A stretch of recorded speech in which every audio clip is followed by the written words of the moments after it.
This is Dan Raja with The Punch Vault, sponsored by Stateside Global Sports. So we are in Brentwood today, and I'm delighted to be joined by the man, the myth, and no doubt a future legend in the sport, Mr. Kieran Farrell, one of the coaches alongside Don Charles of Team Daniel Dubois, and someone who's played a major role in Dubois' victory against Anthony Joshua, which we'll come on to later. How are you, champ? Yeah, good, mate. All good. All good. I've just been busy again today, but yeah, everything's good. Great. I used to cry every morning, and now they say I'm a walking miracle. Yeah, I know what that is. I think it was from The Guardian, was it? You know what it was? There was another one where I couldn't put my socks on, and when you've gone from running 7-8 mile a day and training hard and working hard to then not being able to put your socks on, you know, reality hits home, you know what I mean? Like the little things, people forget about the little things, and I say this all the time, even about health, you know what I mean? Like when you're poorly, if you're sick, you've got a bug or anything, all you want to do is be better. So like, you know, people really need to think about, you know, like their health, you know what I mean? And it's because without that, your health is your wealth, you know what I mean? And without that, you're done, you know what I mean? So there's nothing much you can do.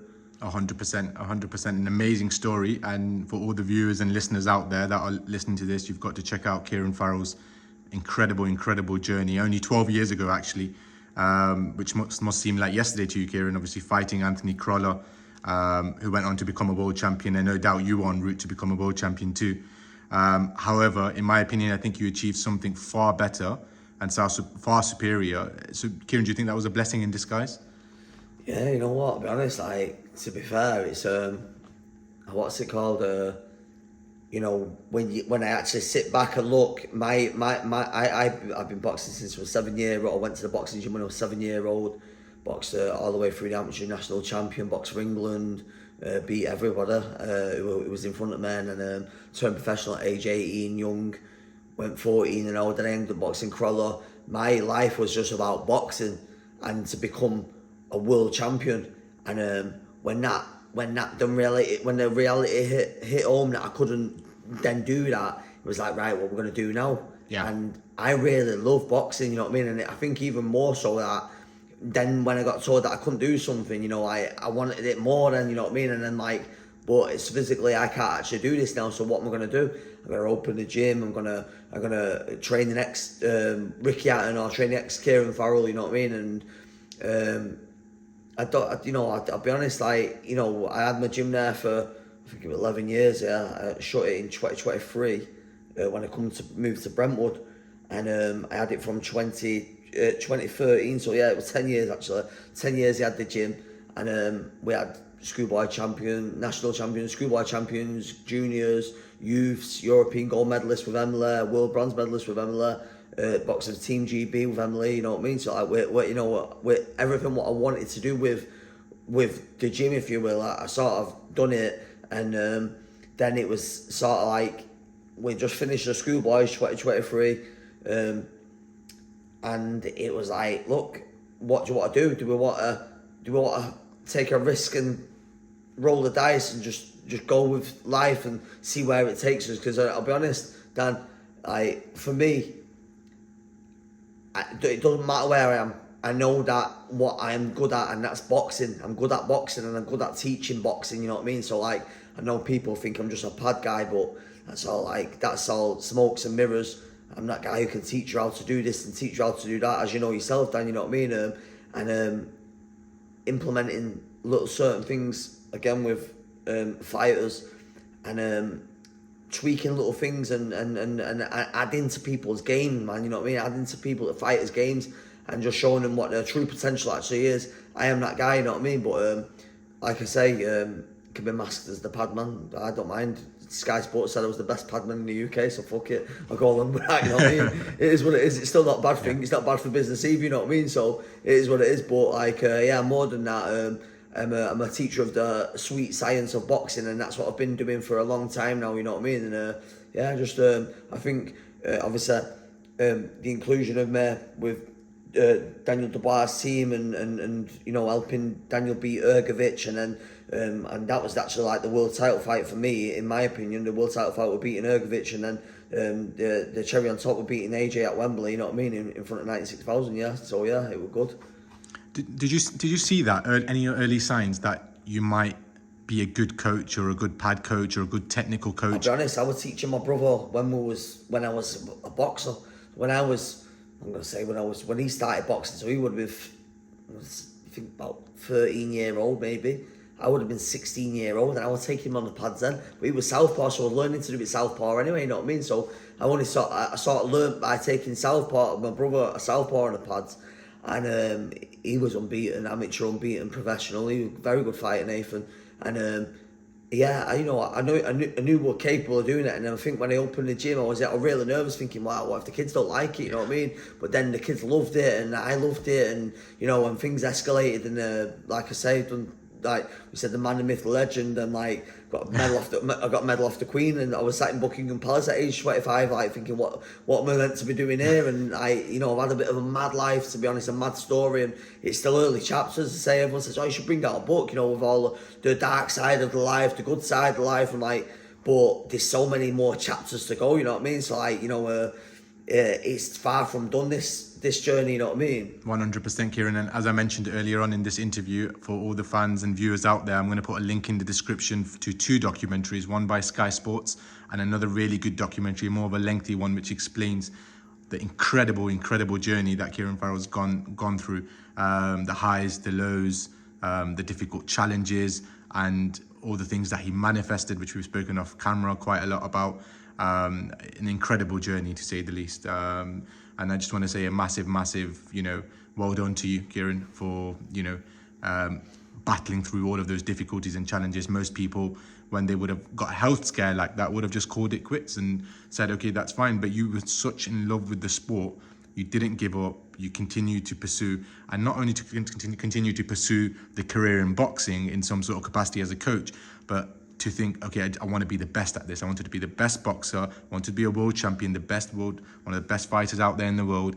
And now, hands down, I think, like you said about Sky Sports, and many people view you as one of the best coaches in Britain. And, I'm sure you'll become one of the best coaches in the world. Your journey just started, like you've said. Yeah, definitely. Thank you. So you was in Riyadh last week with Daniel, I'm sure, as keen spectators. Kieran, so what was your assessment of what went down in Riyadh? Because, there's been such mixed and sort of controversial sort of opinions on the scorecards, but all 3 judges had it in favour of Usyk, 116 to 112. Did the right man get his hand raised? And were the scorecards accurate, Kieran? Yeah, I couldn't argue with that. I'll be honest. From the way I seen it, felt like Usyk started the rounds fast. He jumped straight out. He started throwing hands on Fiore. He finished the rounds with a more eye-catching shots. Throughout the round, in the middle of the rounds, he was landing 4 or 5 punch combination. He kept tapping that body as well. So, I'll be honest, I was sat there and heard, "Oh, Fiore won that, and I'm like, I really didn't think he did win that round. You know what I mean? And I think it was a close fight again. But a close fight means you can score a round to a fighter, and it might be a lopsided win. Do you know what I mean? Like me and Anthony Crowler's fight was a close fight. One scorecard was 96-94, which suggested it was 6-4 to Crowler. But then the other one was like 8-2 or 7-2 and 1 share or whatever, and it was like, me, I felt like I weren't even involved in the fight. But I actually get it, because if you picked that guy for what he did, then yeah, you went for that. You know what I mean? Where if you want to go for something else, like my work rate, aggression, you're gonna pick it for that. You know what I mean? So like each round was closely contested, but you can get a scorecard as wide as that. You can get a scorecard 120-108, but it could still be a close fight. You know what I mean? It is what it is. It's opinions, and this is boxing. You know what I mean? So I didn't disagree with the scorecards. Thought the right man won. Usyk is a legend, and it's great to actually see him in the flesh boxing, which were good. But like I say, I felt like the right man won, and Fiore's a legend in his own right. You know what I mean? For all the dark times he's come across, again, he's another guy. He should write a book. You know what I mean? Because he has got a story. You know what I mean? Absolutely, it's no secret of all the different challenges and adversities that Tyson Fury has come through with the addiction, with the suicide, and with the challenges of being overweight and then coming back to beat Wilder 2 and arguably 3 times, even in the first fight, though it was a draw. It's been an incredible journey. Then Dylan White, Derek Chisora, non-stop back-to-back battles, which a lot of people overlook. So a fantastic fight that Fury put up, absolutely no doubt. And of course he was upset, and the rest of the team has been upset, but he put on a tough fight. We can't say the mere fact, Kieran, that we argue, a lot of people are arguing about the scorecards or whether the right or the wrong man won, is a testament, do you not think, to Tyson Fury and on him putting a fight against possibly one of the pound for pound guys? Yeah, put up a good fight against, like you say, one of the best fighters of certainly of this era. You know what I mean? And like so everyone's like sort of debating would Usyk have beat Ali and stuff like that. You know what I mean? Like, to be mentioning Usyk's breath in the name of Ali, you know what I mean? It shows how good he is as well. You know what I mean? So yeah, there's no shame in losing to Usyk. You know what I mean? And just sort of going into the scorecards, rounds 4 and 5 were the only rounds that all 3 judges scored it for Tyson Fury, and rounds 6, 7, 8, 10, and 11 were all the rounds where the judges had it for Usyk. So what's that? That's 5-2. It's 5-2 in favour of and definitively, and the rest of the rounds were what we call obviously swing rounds, but the majority to Usyk. So I guess that tells a story if you're looking at it from that perspective. Yeah, see, like I say, only 4 and 5. Which rounds was just 4 and 5? 4 and 5. Yeah. See, I actually seen that myself. You know what I mean? I remember there was a time where the first 3 rounds, especially, there was nip and tuck. The first round, I thought Usyk won it clearly. The second and third, it was like, look, neither here or there. You could have sort of like give it to Fury if you wanted, or you could give it to Usyk. And then 4 and 5, Fury definitely won them 2 rounds. You know what I mean? I can't quite remember now if I revamp my mind whether the 6th round, whether it was Usyk or Fury or whatever. But so round 6, 7, 8, 10, and 11 were all 3. All 3 judges had it at that point. Yeah. That's where Fury needed to sort of up the ante, send it home. 6, 7, 8. If you secured them, you've got the win, bro. You know what I mean? And because you only needed to probably get a couple of the last, or 1 or 2 of the last, then you know what I mean. But it is what it is. Yeah. That's why Usyk's so good. For sure. And what was your opinion on the AI judge? You know what? He scored it 116 as well, so I couldn't disagree. You know what I mean? Yeah. Kieran, immediately from the bell, I think it was apparent that both fighters were trying to command the centre of the ring, and you, as being an ex-fighter, one of the highest levels, and a coach, could you just explain to the viewers why that's so important? Because Fury was trying to put Usyk back right from the get-go, and that was really apparent. But at the end, obviously, we saw that Usyk's the one that achieved that in terms of pressing the bigger man back. I'll be honest, and this is opinion again, I didn't feel like Fury was trying to do that. It didn't seem that way for me anyway, because I'm like, look, I don't know what I weighed, 280 pounds. If you're 280 pounds and you're in with such a much smaller guy, like, it's just about your physical presence. Yeah. Like, open your stance wide or pushing back, just keep command that set. And why it's important is because you look like you're in control. And if especially, it looks even more like you're in control if you're Usyk and you're doing it to Fury, because you're a little guy and you're pushing a big guy back. And I've seen that many times, because even when like Fury wasn't in the centre, Usyk could go bop bop bop bop bop bop. He put 3-4, and he put them together, the shots, and then all of a sudden you see Tyson Fury's back to the ropes. It's like, nah, like, that's not winning a round. For me, it isn't. You know what I mean? And that's my opinion. Yeah. And Fury almost came in with a high guard and chin tucked in. And, Fury tried to keep the distance with a long guard, as I guess as they call it, and a high shield, and rely less on his legs. Do you think that was telling us the story about his legs, or was that more so that he was just trying to stand his ground? Yeah, look, I'll be honest. There shouldn't be any excuses from either end. You know what I mean? Like, look, they've had plenty enough time to prepare for the fight. You know what I mean? And don't get me wrong, this is boxing. Fighters going with injuries, personal problems, all sorts of stuff. You know what I mean? So like, but aside of all that, he stepped in the ring. You know what I mean? So he didn't put it back. He didn't he didn't postpone it or anything like that. It took place, and he got beat, like, simple as that, off a great champion. Like, he shouldn't be moaning about any of it, you know what I mean? So that stuff, for me, about his legs and stuff, that should be all irrelevant, man, you know what I mean? I don't want to, like, it's like I say, nobody should take away discredit from Usyk and what he's done. Let's all pat him on the back and say, we all witness a top fighter in his at his best in his era, you know what I mean? And he certainly is, you know what I mean? And then whatever he goes on to do from here, Usyk, he is a legend, man, you know what I mean? Absolutely, absolutely. And I seen an article that was published by a boxing journalist and said it's not a popularity contest.